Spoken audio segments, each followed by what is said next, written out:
మన హెయిర్కి బూస్ట్నిచ్చే మందారం powder, Bhringraj powder, Amla powder వంటి పవర్ఫుల్ ఇంగ్రీడియంట్స్ని వాటర్లో మిక్స్ చేసుకొని మరీ పల్చగా కాదు, మరీ గట్టిగా కాదు, మీడియం కన్సిస్టెన్సీలో కలుపుకోవాలి. తర్వాత ఒక 5 మినిట్స్ పక్కన పెట్టుకోవాలి. మీరు కావాలంటే పెరుగు కూడా వేసుకోవచ్చు. నా దగ్గర లేదు కాబట్టి నేను వేయట్లేదు. పౌడర్ మంచిగా వాటర్లో నానాక మనం యూస్ చేసే ఆయిల్ని కూడా వేసుకోవాలి. మిక్స్ అయ్యాక మన హెయిర్కి పెట్టుకోవడమే. స్కాల్ప్కి మంచిగా అప్లై చేసుకోవాలి. స్టెప్ బై స్టెప్ పార్టిషన్స్ తీసుకుంటూ అప్లై చేస్తే మనకి ఈజీగా అవుతుంది.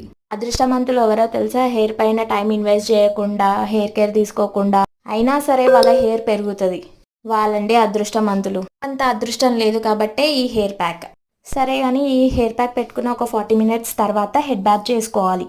వెంటనే పెరుగుతుందని చెప్పను, కానీ హెయిర్ స్ట్రాంగ్ ఇంకా హెల్దీగా అనిపించింది. ఎప్పుడు ఇదే హెయిర్ ప్యాక్ని యూస్ చేస్తానా అంటే కాదు, ఎవ్రీ వీక్ డిఫరెంట్ హెయిర్ ప్యాక్స్ని ట్రై చేస్తాను. సో మన హెయిర్ పౌడర్స్ మిగిలిపోయాయి కాబట్టి వాటిని వేస్ట్ చేయకుండా నెక్స్ట్ వీక్లో బెటర్ వేలో హెల్దీ వర్షన్లో హెయిర్ ప్యాక్ని ప్రిపేర్ చేసుకుందాం. సో నెక్స్ట్ వీక్ మాట్లాడుకుందాం. అంతవరకు స్టే ట్యూన్డ్. మీకు తెలిసిన హెయిర్ ప్యాక్స్ని కమెంట్